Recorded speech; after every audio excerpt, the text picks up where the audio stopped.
Fala pessoal, bem-vindos ao Zupcast, o podcast que traz para vocês os bastidores, opiniões e novidades feito por Zupers apaixonados por tecnologia e inovação. Meu nome é Guillaume e hoje vamos falar sobre DevOps e ferramentas de automações. Solta a vinheta e bora começar!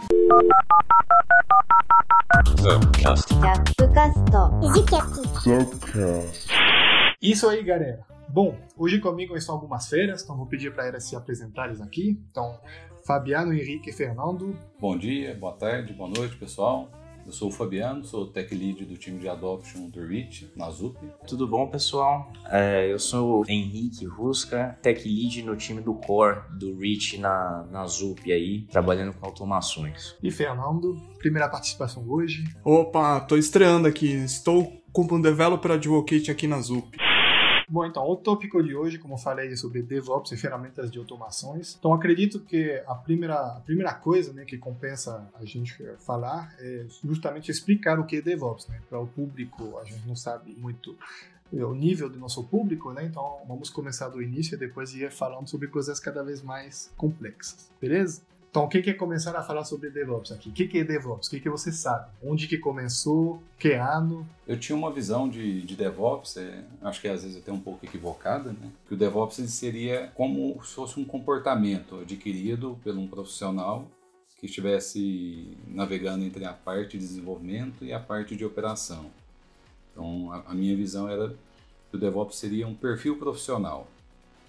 Só que conversando com alguns outros profissionais, até com o Fernando, com o Henrique, com o Guillaume, a gente viu que assim, é um pouco maior essa definição, né? Não tem uma regra muito fechada sobre o que é DevOps. Hoje em dia no mercado, a gente tinha muito essa separação entre Dev e o Ops, e aquela ideia de que o Dev desenvolve lá um sistema e joga por cima do muro para o Ops se virar em como fazer um deploy daquele código que, por exemplo, pode ter um grande risco aí de execução. Então, e aí a ideia é que a gente tinha um conceito de que apenas a partir de automatização dos processos, pipelines de desenvolvimento, mas pelo que entendemos, assim, o conceito ele é muito mais abrangente, né? Tudo que a gente conseguir enxergar de processo, identificar e atacar em uma empresa que pode aumentar a produtividade das pessoas nela, pode ser considerado, sim, um passo em direção a DevOps naquela empresa, certo? Fernando, você consegue dar uma definição mais, assim, enciclopédica para nós? Vou fazer uma definição mais complicada, mas acho que o Henrique fez a síntese perfeita. DevOps, ele é um termo muito fluido e isso é bom e é ruim, então diferente do Agile que você tem lá o manifesto ágil que diz o que ele é, qual é a intenção dele e o que a gente deveria seguir e praticar. DevOps se você olhar desde lá do início, quando foi proposto em 2009, para o que é hoje, ele não muda muito o conceito, mas as coisas que estão em volta, ele muda. O Fabiano, ele comentou bem no início, falou que a questão dos silos que tinha entre desenvolvimento e operação. Então, o que é DevOps considerando lá na origem? Se você olhar a origem mesmo, a gente está falando não do Patrick Debois na conferência de Agile em Toronto em 2009, 2008, desculpa. Nós estamos falando da apresentação do Flickr chamada 10 Deploys, porque lá eles falam sobre a questão de integração entre equipes e como elas deveriam estar trabalhando em conjunto com um propósito, que é melhorar a experiência do usuário, que é aumentar a revenda de serviços da empresa, enfim, um propósito da empresa de uma forma que seja sustentável para todo mundo. Então, essas coisas como a gente vê hoje, como chatOps, automação, instrumentação de código, observability, já existia naquela época com ferramentas diferentes.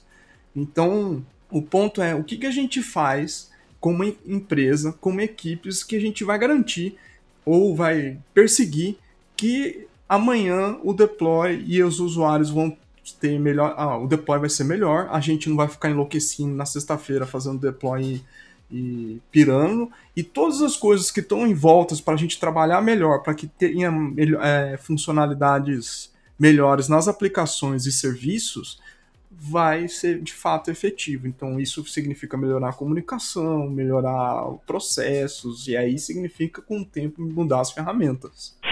Então, aproveitando essa explicação que você deu para nós, a gente já dá para perceber que DevOps não é uma moda, então, né? Não é algo que vai parar do dia para o outro, é algo que está aqui para ficar, que de fato vai evoluir de acordo com as tendências do mercado. Daria para quebrar um pouco alguns mitos sobre DevOps? Por exemplo, a gente ouve muito falar coisas do tipo DevOps é um cargo, DevOps se aplica da mesma maneira em todas as empresas, coisas do tipo. Vocês concordam com essas coisas? Assim, acho que dá para associar bastante DevOps. Existe, na verdade, um mito de você querer associar, DevOps é infra, é SRE, etc. A ideia de DevOps é que ele é algo mais intrínseco na cultura da empresa mesmo. Então, mais recentemente, especialmente com essas culturas ágeis do Spotify, que veio quebrando barreiras aí, as pessoas, todos os engenheiros em geral, eles deixam de ser especialistas e eles se tornam mais generalistas, ou as squads se tornam mais generalistas e trabalham cross-squad. Então você vai ter o UX trabalhando lado a lado com o engenheiro, trabalhando lado a lado com a pessoa de SRE, etc. E todos juntos olhando em como deixar os processos da empresa mais eficientes, né? Porque antigamente você tinha departamentos inteiros que cuidavam de uma função só, de uma coisa só, e eles criavam gargalo, né? Imagina, por exemplo, numa empresa, um sistema em que um departamento que ia responsável por levantar firewall na camada de networking da empresa. Então você cria o gargalo, você precisa pedir permissão, entra numa fila das pessoas e aí imagina várias equipes diferentes trabalhando em cima disso, cria um grande problema aí, né? Um ponto.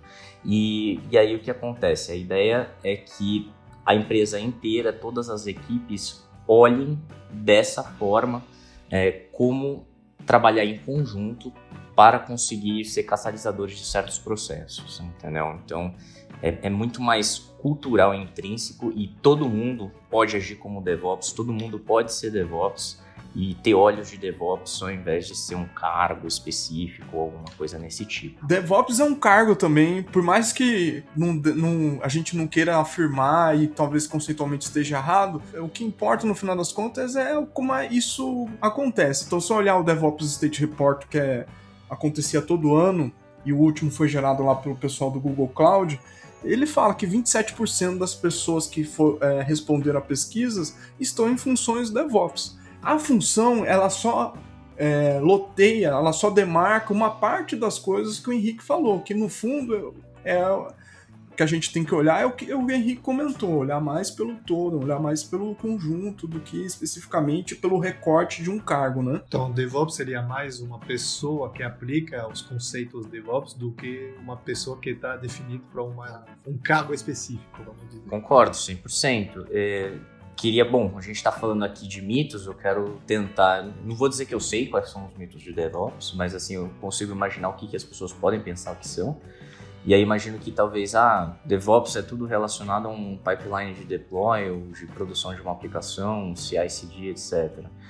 Mas como a gente está aqui definindo que deploy é você conseguir enxergar pontos de gargalo numa empresa e conseguir automatizar, a gente poderia argumentar que a engenharia de SRE, vamos dizer, automatizar os pedidos de permissionamento, de credencial para conseguir acesso a certo repositório, vamos dizer, né? Não tem nada a ver com o fluxo de colocar uma aplicação no ar, mas isso também pode ser considerado assim, um ponto positivo que DevOps atacou, entendeu? Para melhorar esse processo, esse lead time. Concordo. Eu acho que deve ter uma questão assim, histórica do termo DevOps, por ser, em algumas empresas, originalmente bem separado, a área de desenvolvimento e a área de operação. Então, quando começou a ter uma cultura de integração de áreas, de automação, de processos novos, começou a usar esse termo de DevOps que estariam integrando áreas, mas não é que automação é DevOps, ela faz parte de DevOps, não é que um pipeline é DevOps, ele faz parte. Um desenvolvedor conhecer de desenvolvimento e conhecer de infraestrutura não é que ele é um desenvolvedor DevOps, faz parte dessa cultura. Então, eu vejo hoje que DevOps é muito mais relativo à cultura e mudança de cultura em uma empresa. Então, quando se fala em implantar DevOps, por que eu vou usar DevOps na minha empresa, sendo que eu tenho um servidor aqui e tenho o responsável pelo servidor e tenho meu dev ali e o responsável pelo código. A cultura DevOps vai muito além de você unificar esse profissional. É você conversar, você automatizar, você pensar em soluções novas, em cloud, em automações, em redundância, etc. Então, assim, é uma mudança de cultura da empresa que vai trazer muitos outros benefícios, como toda mudança de cultura em empresa. Então, eu coloco até uma provocação aqui. Existe DevOps fora de TI? Vamos pensar uma fábrica, sei lá, que não tem nada de automação, uma fábrica de ferramenta de ferro, de martelo. Tem a parte da operação que produz e tem, às vezes, a parte do pessoal que cria o produto que vai ser feito. O DevOps seria basicamente melhorar a comunicação entre esses times, criar processos, automatizar, para trazer a cultura, fazer a cultura da empresa ser melhor. O Fabiano pegou um exemplo assim incrível, que se a gente for olhar para trás, eu como primeira participação e falar da origem, comi bola, ó. Mas esse exemplo que ele deu é muito legal porque tem a ver com a origem de DevOps e também tem a ver com a origem de Agile. O que a gente vai ver é que todas as grandes coisas que falam sobre agilidade e tal estão relacionadas ao sistema produtivo da Toyota, que depois virou Lean e depois virou, no mundo de tecnologia, virou Agile. Então, se você olhar lá para trás, olhar como é que faz as automações dentro da indústria, e elas estão relacionadas a acertar a comunicação, ela ser sempre explícita e as regras estarem claras para você enxergar onde estão os gargalos e poder melhorar a empresa como um todo, não só um pedaço, para aquele pedaço ganhar volume, mas sim um todo ganhar volume. Isso é a essência. E aí o Fabiano foi em cheio. Então, eu acho que assim, com isso a gente já teve uma ideia assim, de por que usar DevOps, né? Realmente não é para o servidor não cair, não é para economizar dinheiro tendo um cara que faz as duas coisas. Não é para instalar Kubernetes, né? Não é para instalar Kubernetes. Não é fazer um CI, fazer um pipeline. Envolve tudo isso, mas envolve muito mais cultura, né? Mas vamos lá, então. Se a gente for entrar em detalhes, né, sobre como usar DevOps, por que usar DevOps, né, quero dizer, acho que valeria a pena também destacar quais são os ganhos, né? Acho que tem algumas estatísticas no mercado que comprovaram que quem aplica alguns conceitos, né, consegue se destacar em relação às outras empresas do mercado. Então, quais são os ganhos que o DevOps oferece e como que a gente consegue chegar lá? O primeiro ganho que dá para falar claramente é horas de sono para o desenvolvedor. O desenvolvedor agradece, ele não tem que ficar acordando de madrugada para resolver um problema. Então, achar um ponto de fraqueza, né, no sistema, onde mobiliza muitos recursos, mobiliza muitas pessoas, com muita frequência também, é uma coisa, onde normalmente o DevOps tem que estar focado. Então, ao você mobilizar, ao você salvar tempo de um engenheiro, esse engenheiro, primeiro, vai estar mais satisfeito na empresa, vai estar mais produtivo e a empresa economiza horas de plantão aí, economiza dinheiro, tá produzindo mais. Então, assim, dá para se traduzir a muitos ganhos diferentes dentro de uma empresa. Pensando agora também na maneira, do que se destacou aqui, eu lembro que o Jez Humble, né, a pessoa que é um Dev Advocate lá na Google, ele fez uma palestra uns anos atrás comentando um pouco da diferença entre as empresas que se destacavam no mercado comparadas a outras, em termos de cultura, em termos de processo, coisas do tipo. Ele chegou a citar o DevOps quando ele apresentou todas essas métricas. E quando a gente fala de ganhos de DevOps, acho que seria interessante um pouco destacar também como que a gente consegue medir o DevOps dentro de uma empresa. Quais são os fatores que fazem de você uma empresa que se destaca no mercado, uma empresa, vamos dizer, que está mais no padrão do mercado, né? Como que a gente consegue saber isso hoje? Que pergunta capciosa, hein? Essa foi. Essa pegadinha do Guillaume tá relacionada a 4 métricas que significa que elas não são uma boa medida se você não vê uma evolução delas. Então, basicamente a frequência de deploys, o lead time das mudanças. Então, a partir de uma mudança, ela é realizada, você faz um commit ou um PR, quando aquilo vai para produção, a taxa de falhas de mudanças, que o pessoal de IT lá, com gerência de mudança, tem pavor, e o tempo para restaurar um serviço. Essas métricas, elas são ótimas, mas para você melhorar elas, você tem que olhar todas essas coisas que a gente já falou anteriormente, porque elas vão, cada uma vai mexer um pouquinho nessas 4 métricas e a gente vai ver a evolução delas.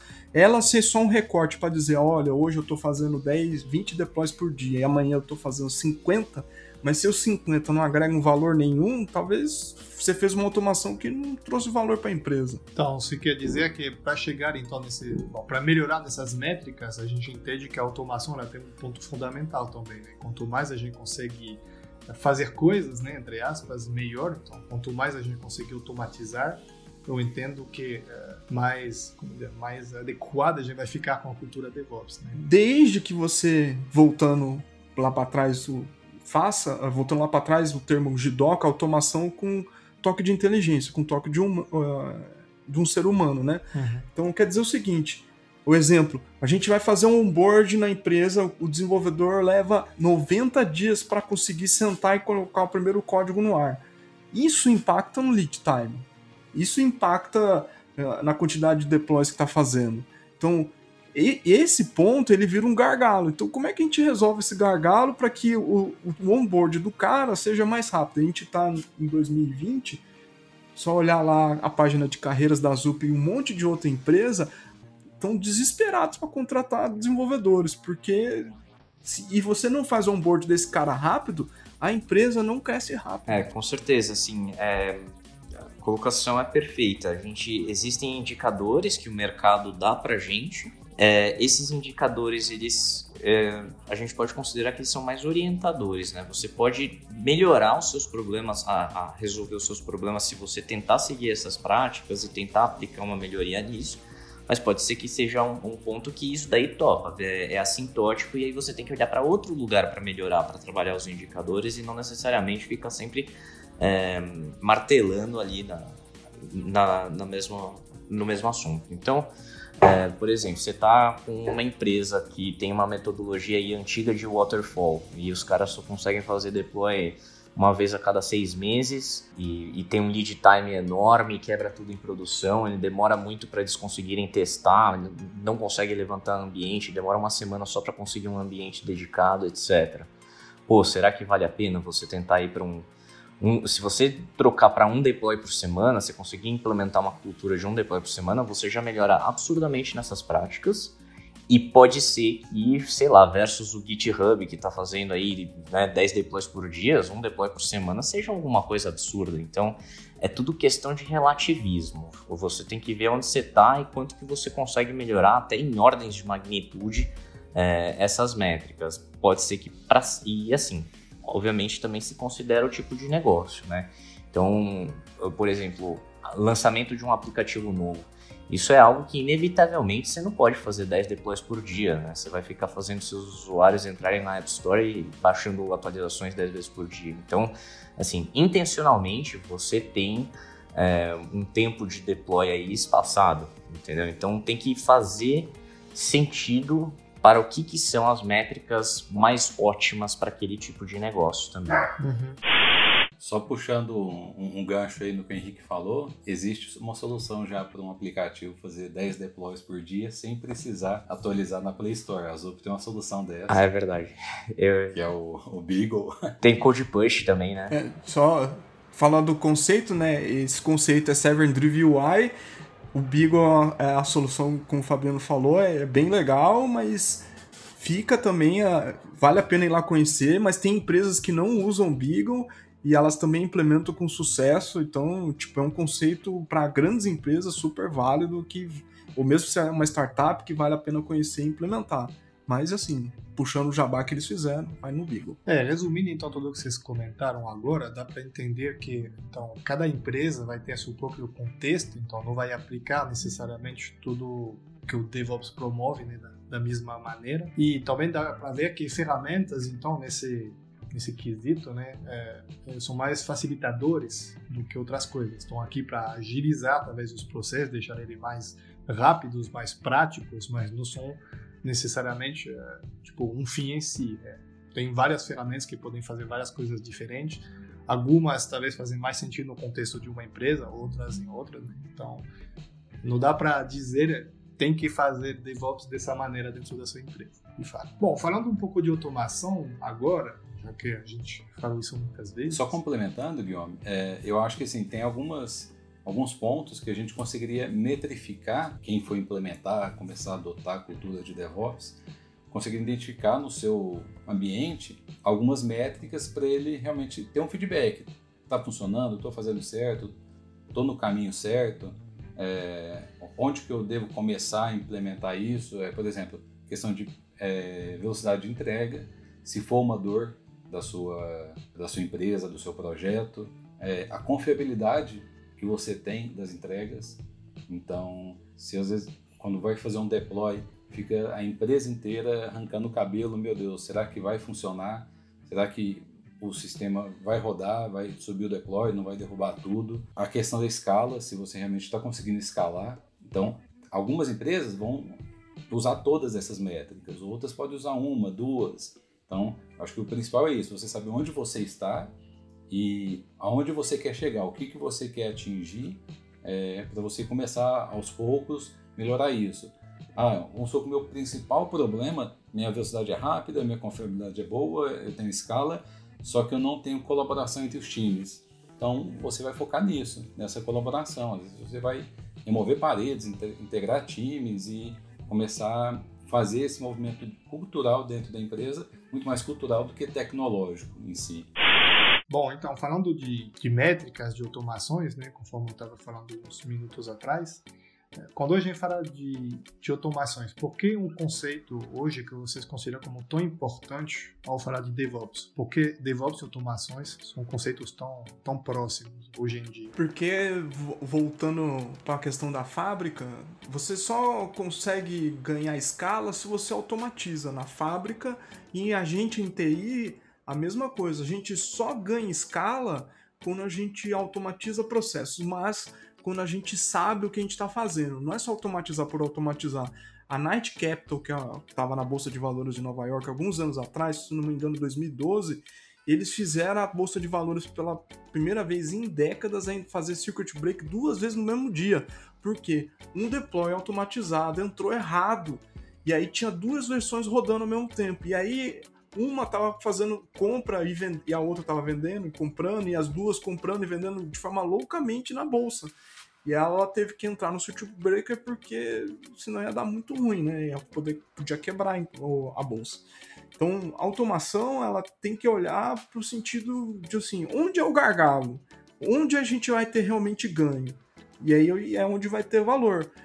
Só se a gente vai chegar ali na frente, por exemplo, numa das implementações do Reach, o contexto de ganho, que aí o Fabiano e o Henrique vai poder falar melhor, é diferente do contexto de ganho de uma outra implementação que a gente fez. A gente não, eles fizeram. Cara, perfeito. Inclusive tem um exemplo que a gente está enfrentando hoje na equipe que a gente está discutindo, e é muito análogo a isso, né? A automação escala, né? Falta de automação não escala. Hoje a gente trabalha com QAs muito manuais em certos pontos da nossa aplicação. E se você for pensar, quando a gente tem que testar o sistema inteiro com QA manual, por exemplo, você pode pensar numa função de complexidade, você tem uma complexidade linear aí. Você coloca mais código, você tem mais funcionalidade para testar eventualmente, e você vai ocupar mais tempo daquele engenheiro de QA para garantir que está tudo testado. Fora, né, a gente não está nem falando aí de erro humano, talvez um comando que tenha esquecido, um fluxo aí que faltou, a pessoa está querendo ir embora logo para casa, vai pular uns 2, 3 comandos para sair rápido, está querendo ir ao banheiro, esquece o resto. Então, porém, se a gente conseguir colocar um framework muito bom para automatizar os testes e que a pessoa fala, pô, eu estou confiante que esse teste que eu fazia manualmente tá passando, vai funcionar sempre, você transforma isso em uma função constante, porque você larga lá e enquanto esse desenvolvedor, esse engenheiro pode estar fazendo outra coisa, olhando para outro lugar. Então, assim, essa escalabilidade se traduz para exemplos bem reais. Bom, falando isso em outros termos, então, a gente pode dizer que a automação, além de melhorar claramente a velocidade, né, de realização de algumas tarefas, ela pode ajudar também então a melhorar a maneira, a qualidade, vamos dizer, do trabalho, né, que, por exemplo, diminui o risco humano, né, e questão de seguranças também, eventualmente. Vocês concordam com isso? Com certeza, porque se a gente pensar que a avaliação de segurança, em alguns casos, ela é feita por pessoas, então essa análise é muito demorada. Então você pegar um desenvolvedor de um time de segurança para analisar código, para ficar fazendo testes de segurança e às vezes não tão de qualidade em uma aplicação, é um custo muito alto. E esse profissional de segurança, às vezes ele consegue pensar cenários muito mais complexos, só que demorados. E você conseguiria deixar ele focado nesses cenários complexos de atuação, de explorar falhas e terceirizar para uma automação esses testes de segurança mais simples, que já são mapeados, que existem break fix, existem diversas ferramentas no mercado que já fazem isso. Inclusive a Zup também tem uma ferramenta dessa interna, que é o Horus, que faz um pipeline de análise de segurança, de análise de implementação mesmo, se alguém esqueceu chave, se alguém esqueceu alguma implementação que pode ter brecha de segurança conhecida, e deixar o analista de segurança focado em implementações mais complexas, né? Então, terceirizar isso para uma automação é muito válido. Então, todos os commits de todos os engenheiros da empresa já são previamente avaliados. E, no segundo momento, o departamento de segurança avalia a aplicação como um todo, com testes mais robustos, que são mais caros, né? E além disso, é o trabalho chato. Se tivesse uma pessoa para fazer isso, é o trabalho chatinho que, assim, não agrega para ninguém. Com certeza, o dev ali preferiria estar fazendo alguma implementação aí que fosse mais legal, um projeto mais bacana para ele. Tem um youtuber, o nome dele acho que é Pato, focado em segurança, e ele faz umas análises de segurança, cara, assim, absurdas, que acho que, assim, às vezes só uma inteligência artificial daqui a uns anos conseguiria fazer no nível que ele faz, porque ele pega coisas que antivírus não pega, o cara já ganhou o prêmio do Facebook, então o cara pega um código, descompacta aquele código, analisa o código, dentro dele ele identifica um bitmap, ele pega aquele bitmap, ele vê que cada byte do bitmap daquela imagem vai formar um binário, um hexadecimal, que vai formar o código de um outro programa. Aí ele gera esse código desse outro programa e vai gerando, e vai explorando todas as camadas, sei lá, o cara acho que entra em 5, 6 camadas de um vírus, e que no final ele consegue identificar, reportar o hacker que fez isso, reportar os servidores, identificar os servidores, quantas pessoas caíram naquele vírus, conseguir basicamente tirar esse hacker do ar por alguns dias, depois o hacker voltou em outro servidor. Mas você não conseguiria automatizar isso que ele faz. As empresas de segurança, Symantec, Norton, têm sistemas assim excelentes, mas é um nível de conhecimento muito humano. Você poderia deixar esse cara para isso e todo o resto você cobrir com automação. Uma automação de segurança que acontece nesse vídeo que é legal também é a ofuscação de código. O código tem mais de 100 megas lá de puro lixo até uma pessoa olhar, passar, entender o que separar as partes, tentar mapear qual que é o nome das variáveis, né? Que normalmente coloca o nome das variáveis super aleatório para não fazer sentido, nome de método super aleatório. Isso daí com uma automação feita, né? Feita de forma por um humano normal, que salva muito tempo, adianta muitas coisas, salva muitas vidas também de se estressarem. Com certeza. É Gabriel Pato, o nome do YouTube. Cara, muito fera, muito fera.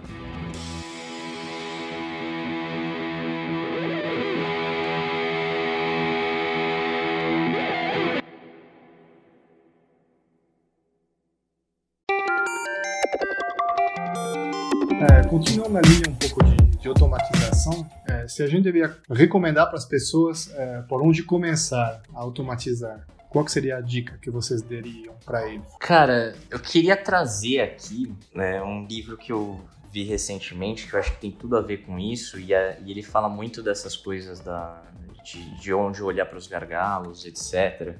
E tem muito relacionamento também com o que a gente acabou de falar, né? Que todo processo de automação é análogo a fábricas, né?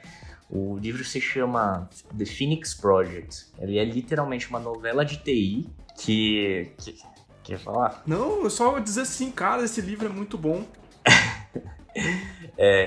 Isso mesmo, assim, eu sou apaixonado por esse livro. Eu nunca vi um livro que todos 5 minutos que eu pegava daqui até ali pra ouvir, eu ouvia o áudio. E assim, é sempre super interessante. E ele basicamente é uma novela de TI que conta de uma empresa que tem todos os processos, né, completamente manuais, não orquestrados, super arcaicos, deploys de 6 meses, metas de deadline absurdas, assim. Eles têm que resolver entregar para o mercado em 3 semanas um projeto que eles precisam de mais 6 meses para trabalhar em cima. E aí um cara cai de paraquedas e o CIO cai fora, colocam ele no lugar do CIO e ele tem o trabalho de ter que resolver a empresa de ponta cabeça, virar a empresa e trazer a cultura DevOps. Só que naquela época ele não fazia ideia do que é cultura DevOps. E das grandes passagens lá é que um dos chairmans da empresa leva ele para uma fábrica e começa a apontar, ó, o que você tá vendo aqui, o que você tá vendo ali. Ele assim, como assim? TI não tem nada a ver com fábrica, meu. Tipo, do que você tá falando? Você tá perdendo meu tempo, a empresa pegando fogo lá atrás. E aí ele começa a apontar, e aí ele fala assim, pô, ó, o material entra aqui, beleza. Aí você tem o ponto de entrada, aí ele entra aqui na parte de assembly, vamos montar as peças, aí tem a fornalha, aí você vai, sei lá, colocar no fogo, aí você vai pintar as peças, etc. O que você tá vendo aqui? Aqui é o trabalho que tá empilhando, o que eles chamam de work in progress, né?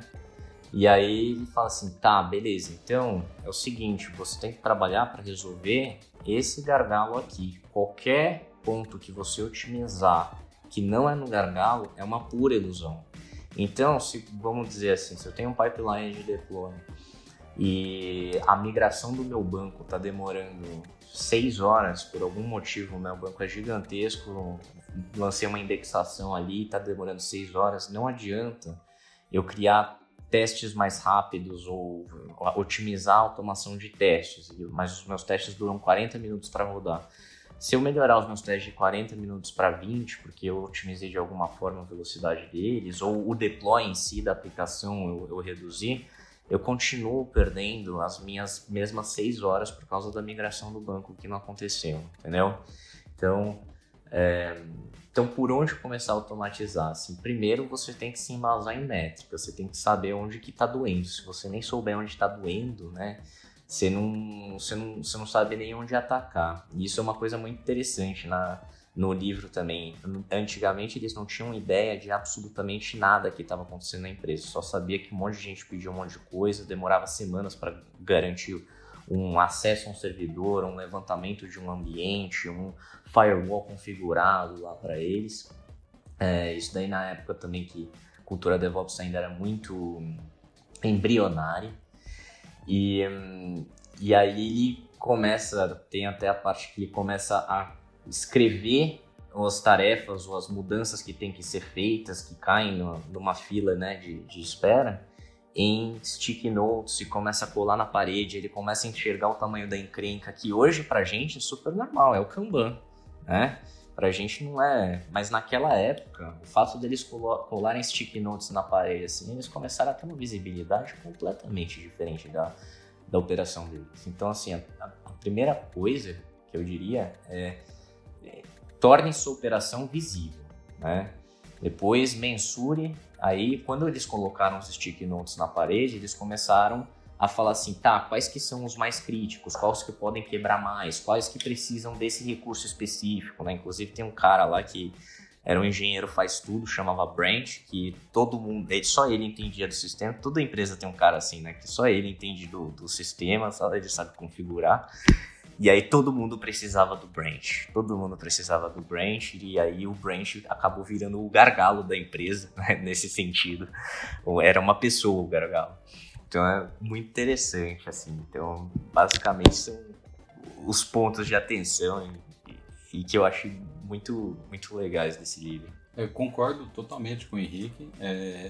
Inclusive, eu acho que, assim, se a gente for falar de soluções, de aplicações, a gente seria um pouco tendencioso a abordar pontos que às vezes não são as dores reais das pessoas. Então, antes da gente falar, utilize cloud, utilize Docker, utilize Kubernetes, você tem que entender qual que é a sua dor.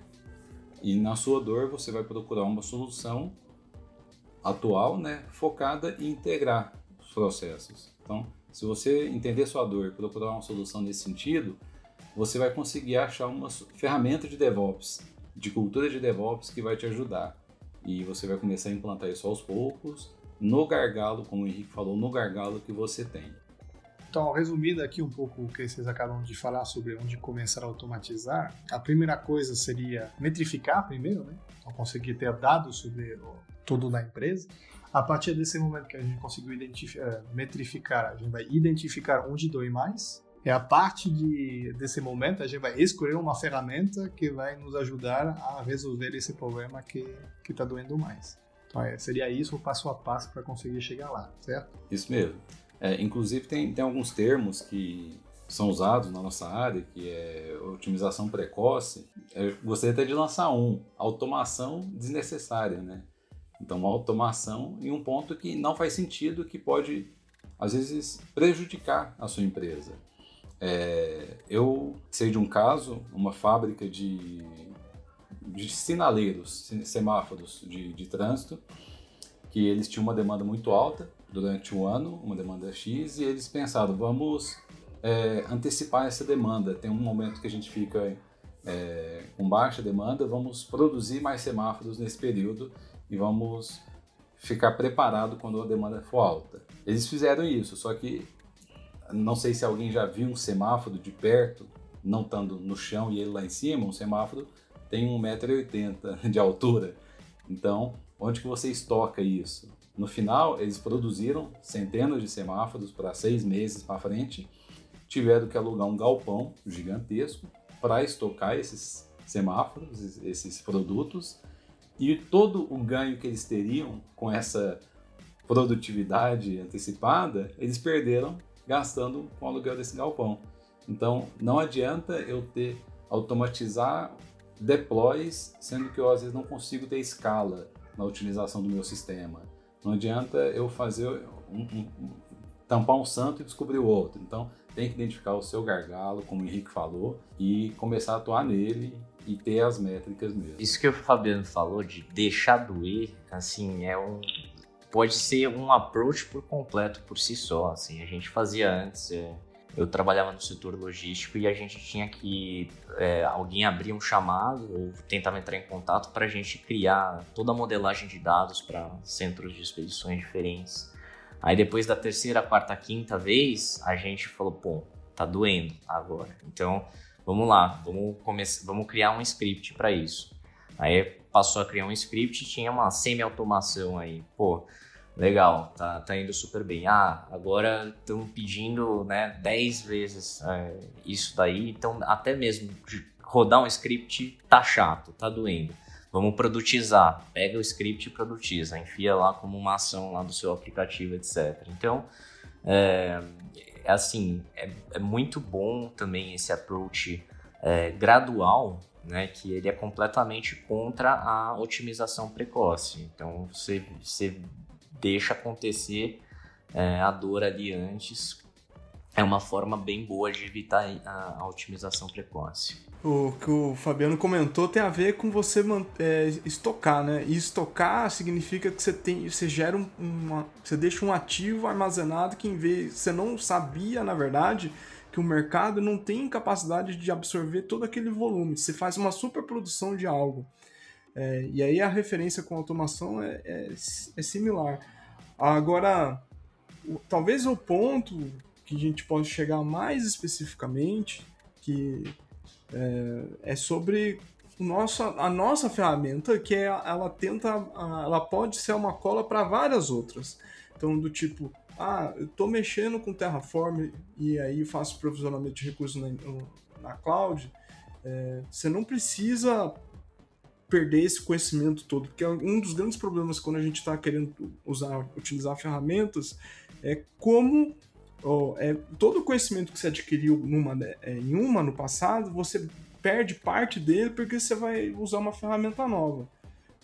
Para não ter esse problema e esse contexto, a ideia dessa galerinha que desenvolveu aqui, eu só estou de longe olhando, o Reach em cima não pegar esse conhecimento de todo o processo de automação já existente e desperdiçar ele, e, enfim, reaproveitar e usar em qualquer cenário.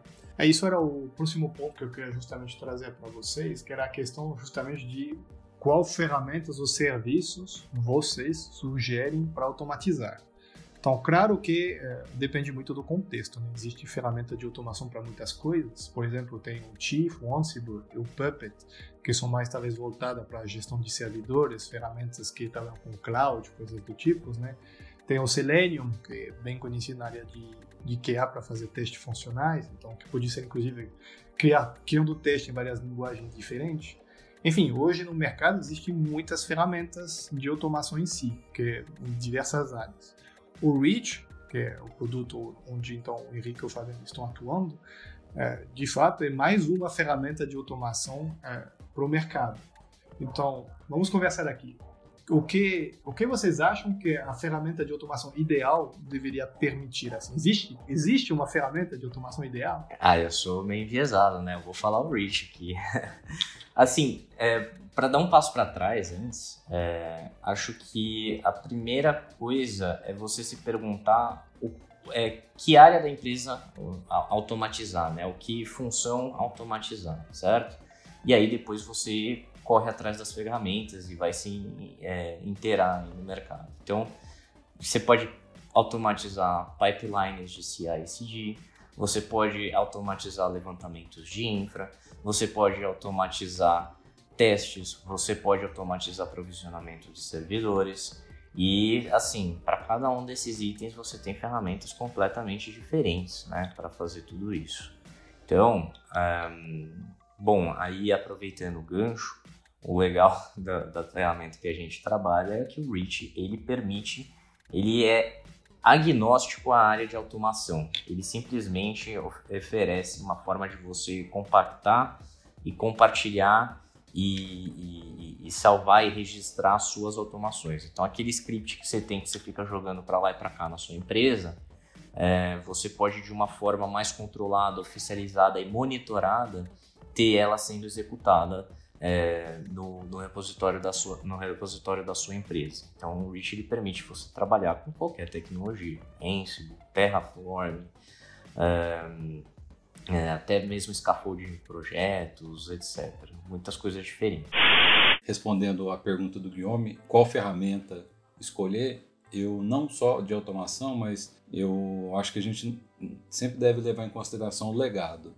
Então, o legado, ele trouxe a gente até aqui, trouxe aprendizado para a gente, às vezes nos mantém hoje, e jogar tudo isso fora e investir em uma tecnologia nova pode ser um pouco arriscado, um pouco até de loucura. Então, cada ferramenta nova que surge hoje, você jogar tudo que você tem fora e desenvolver em cima dela, é um pouco complicado. Então, algumas plataformas, algumas ferramentas como o Reach possibilitam reutilizar o que você já tem. Então, por exemplo, no Reach você consegue transformar scripts em Bash ou diversas linguagens em fórmulas de automação.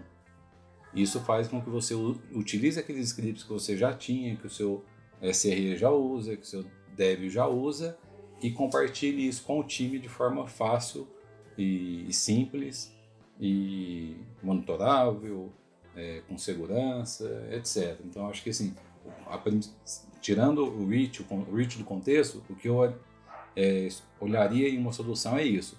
Eu consigo usar o que eu já tenho, eu consigo integrar com o que eu já tenho, eu consigo fazer uma evolução na base que eu tenho, ou vou ter que começar do zero?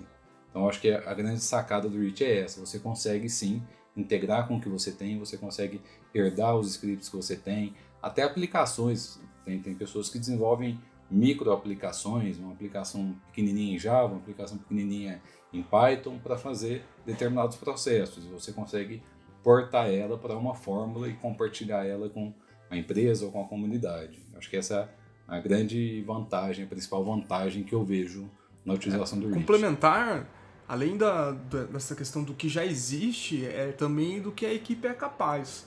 Porque pode ser que ela não seja capaz de desenvolver plugins para uma linguagem de uma ferramenta nova que ela é diferente do conhecimento que ela tem.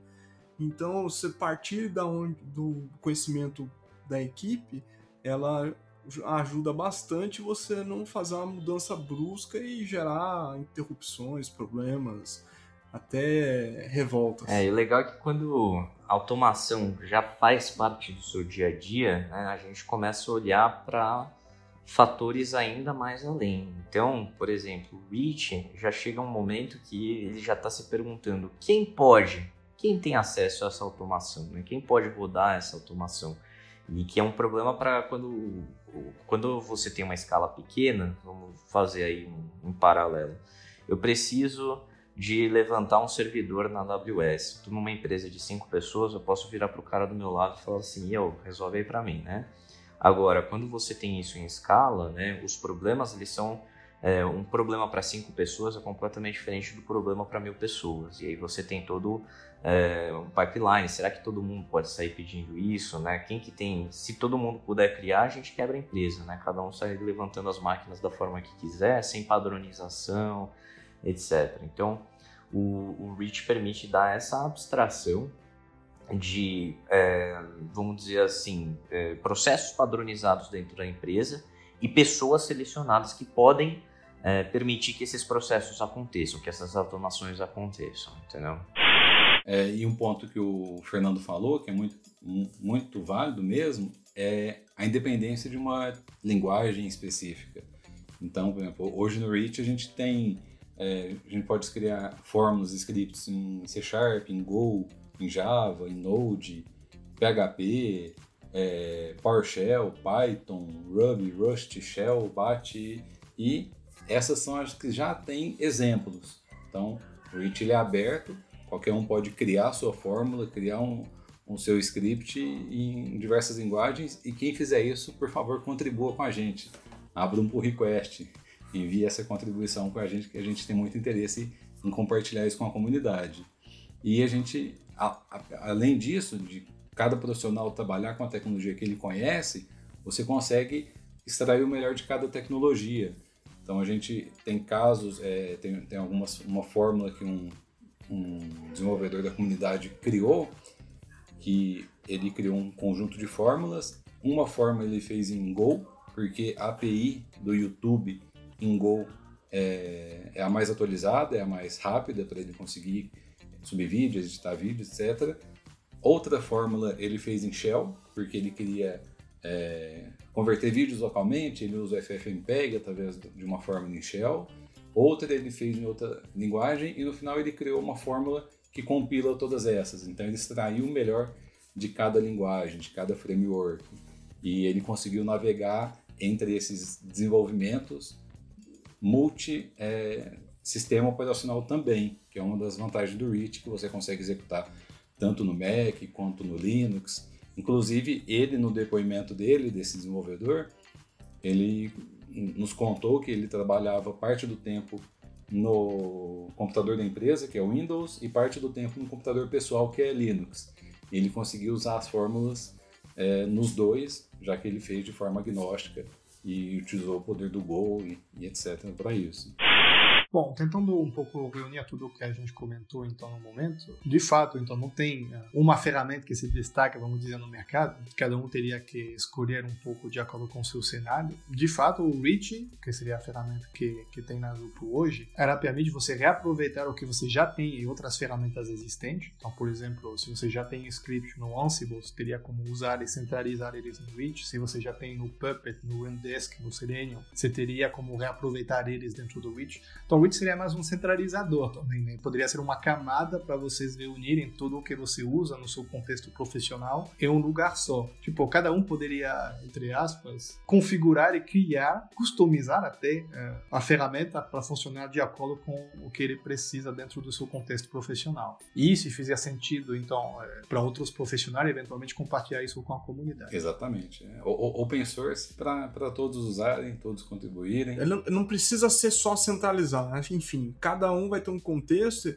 O ponto é, o Reach ele pode potencializar, compartilhar e facilitar que outras pessoas que não precisam ter o conhecimento que você tem naquilo que você automatizou, elas usarem. Então, você dá uma autonomia para outra pessoa que não tem o skill que você tem para ela usar aquilo que você fez que ganhou o seu tempo. É verdade. Exatamente esse o foco desse compartilhamento, dessa mudança de cultura, né? Então eu vejo que o Reach ajuda a mudar a cultura, ajuda na condução para a cultura DevOps, né? Então... Melhor fechamento, hein? Eu gostei também. Vamos ficar com isso aí que ficou show. Enfim, então encerrando aqui. Bom, pessoal, super obrigado pela participação em mais um episódio do nosso Zupcast. Foi muito bom o papo com vocês hoje. Lembrando também, para quem quiser conhecer mais os participantes, todas essas redes sociais estarão na descrição desse podcast, assim como todas essas referências citadas, então os livros, os vídeos, os youtubers, enfim. Tudo o que a gente citou. E não se esqueçam de seguir o nosso Zupcast no Spotify, no Google Podcast, no SoundCloud, para acompanhar os próximos episódios e também as redes sociais. Valeu, pessoal, e até a próxima. Tchau, tchau.